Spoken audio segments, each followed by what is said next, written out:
Bom dia para você que está aqui acompanhando a programação da TV Mar. Segunda-feira, 17 de julho, a gente inicia mais um TV Mar News aqui para vocês, trazendo sempre as principais informações do dia, claro, para o finalzinho aqui da tua manhã.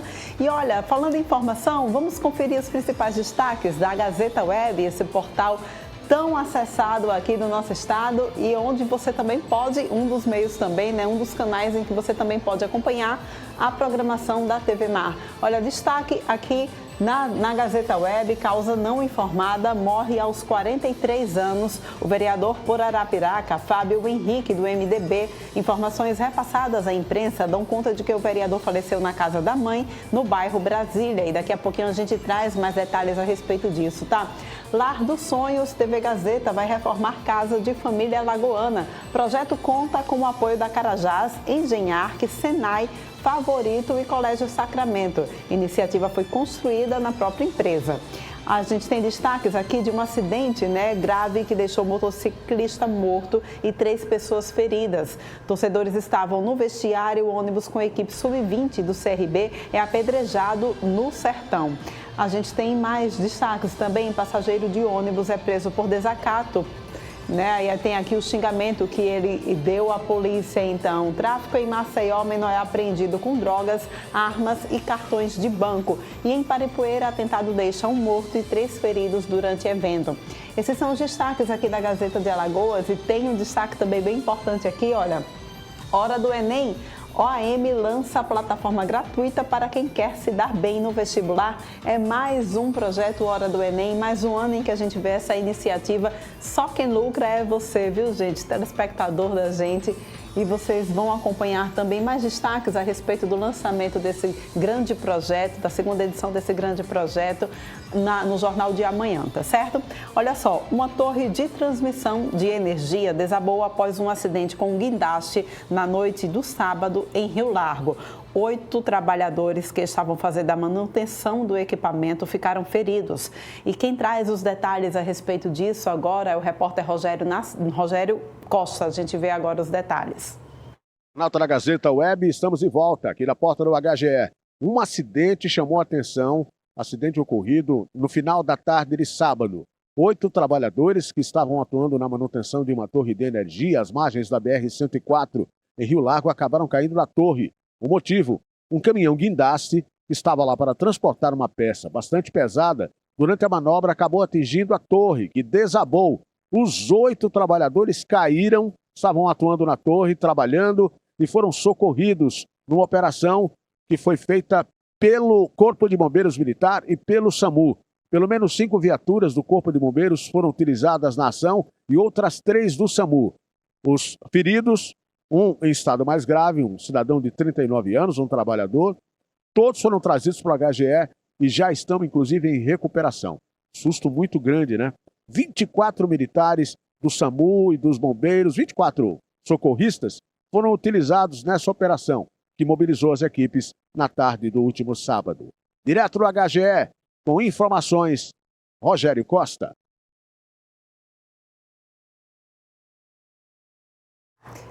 Pois é, gente, olha, uma semana após o temporal que atingiu aqui boa parte do nosso estado e causou alagamentos, enchentes, algumas pessoas ainda seguem em abrigos aqui na capital maceioense. Fernando Palmeira esteve em um desses abrigos e mostra pra gente como é que está a situação por lá. Vamos ver agora.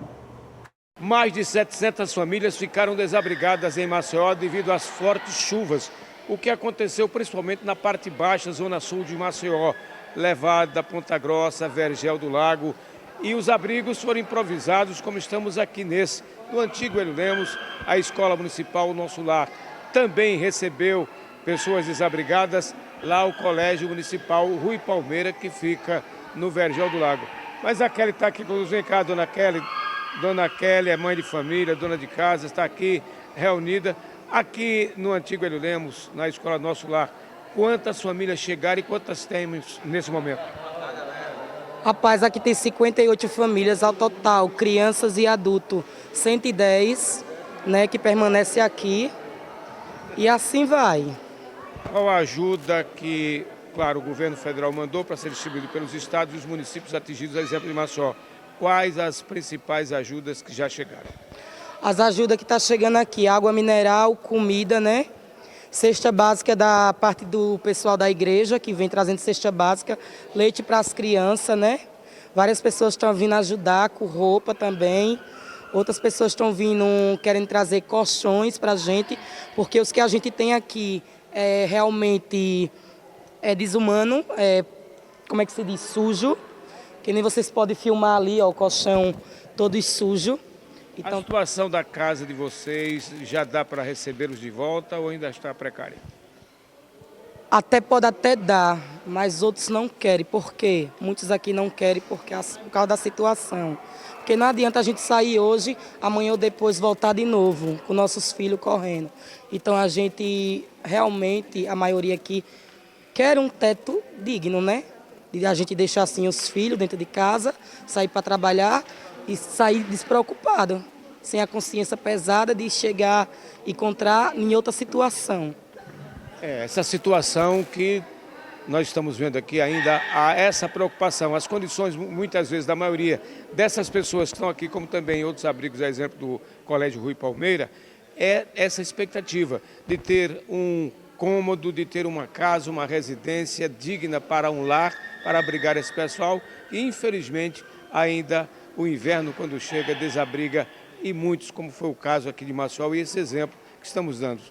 150 milhões de reais já foram garantidos pelo governo federal para serem distribuídos pelo Estado, pelos municípios aqui em Alagoas, em especial os municípios atingidos por essas enchentes, o que causou esse desabrigo a muitas famílias. Muitas já voltaram para os seus lares, para as suas residências, mas essa boa parte ainda se encontra aqui precisando de uma atenção especial e sem condições mínimas de voltar para o seu lar, para as suas residências. Com as imagens de Chico Nogueira, Fernando Palmeira, para a TV Mar da organização Arnone Melo, no canal 525 NET.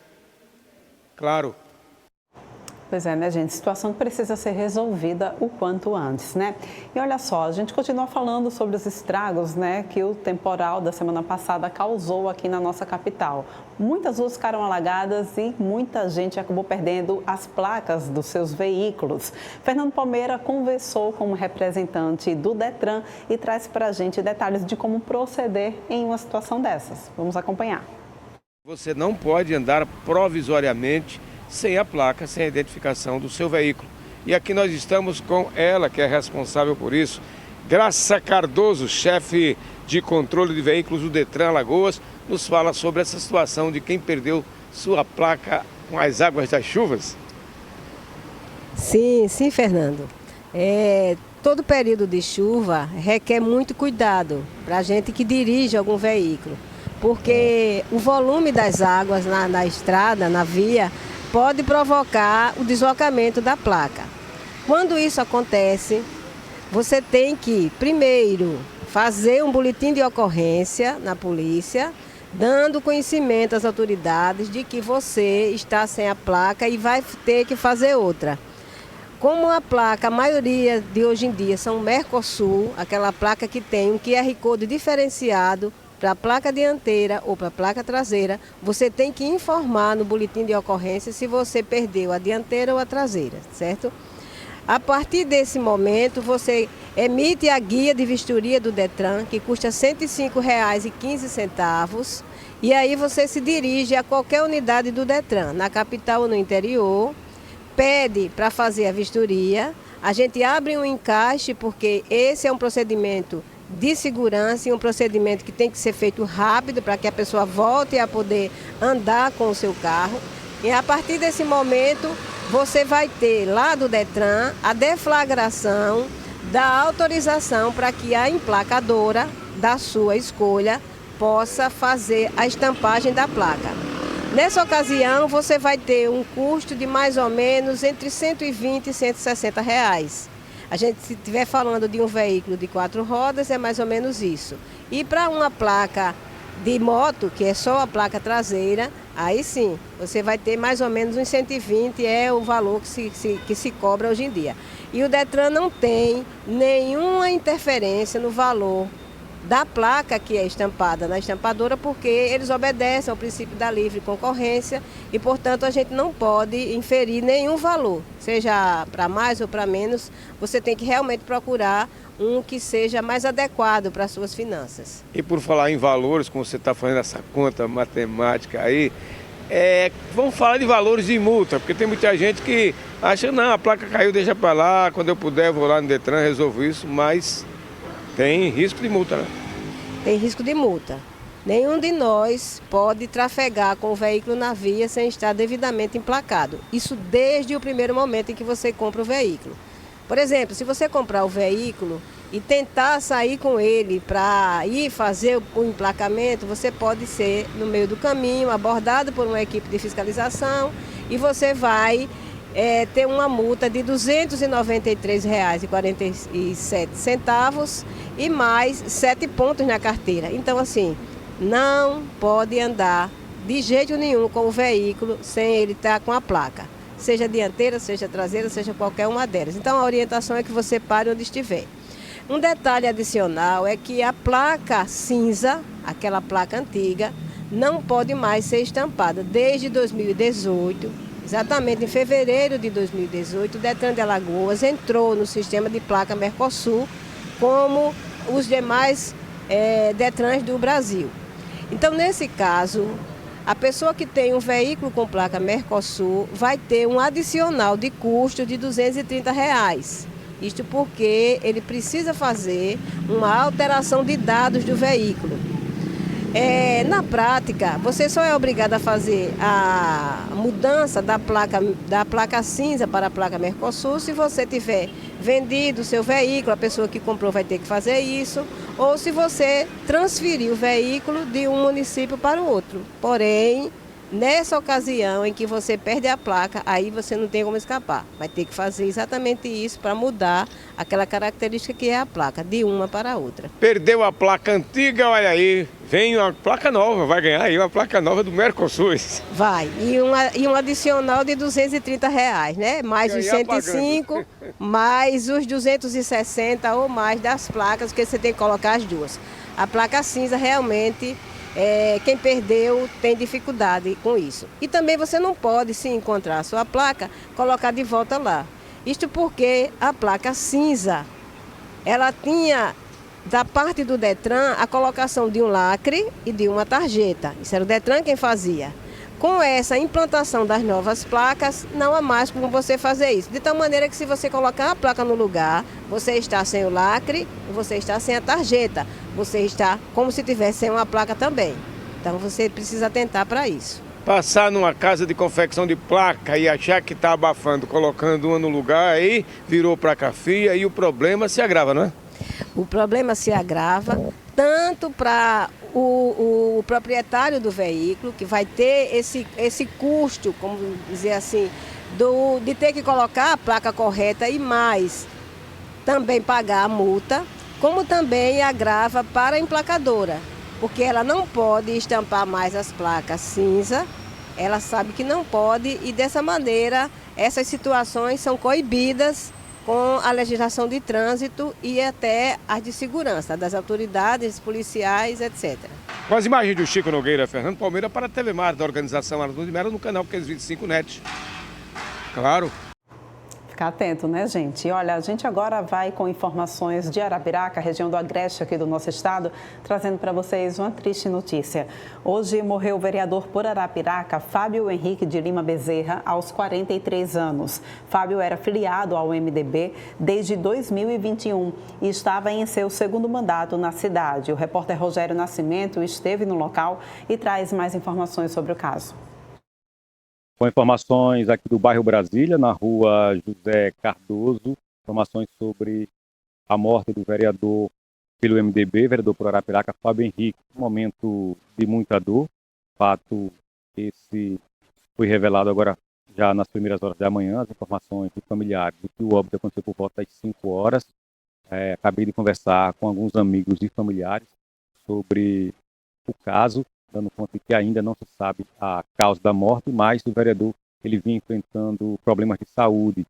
O corpo ainda se encontra aqui na residência. Até o momento a família não divulgou o horário do velório mas estamos acompanhando todos os procedimentos e em breve voltaremos trazendo o horário do velório também do sepultamento do vereador por Arapiraca, Fábio Henrique MDB, ele que tinha 44 anos, estava no seu segundo mandato de vereador, uma pessoa bastante atuante, bastante querida aqui na cidade de Arapiraca, e infelizmente na manhã desta segunda-feira veio a óbito dentro da sua residência. Por aqui, amigos, familiares, um momento de muita dor, muita tristeza, a gente acompanhando também os familiares sofrendo bastante. Vamos aguardar para saber a causa exata da morte, mas como já foi confirmado aos familiares, ele vinha passando por problema de saúde, estava afastado há cerca de 60 dias da Câmara de Vereadores para se tratar desse problema de saúde. Infelizmente, na manhã desta segunda-feira, não resistiu e veio a óbito. Aqui da cidade de Arapiraca, Rogério Nascimento. Triste notícia, né, gente? Toda solidariedade aos familiares e amigos do vereador. A gente vai agora para um rápido intervalo, volta daqui a pouquinho trazendo mais informações para vocês. É já já.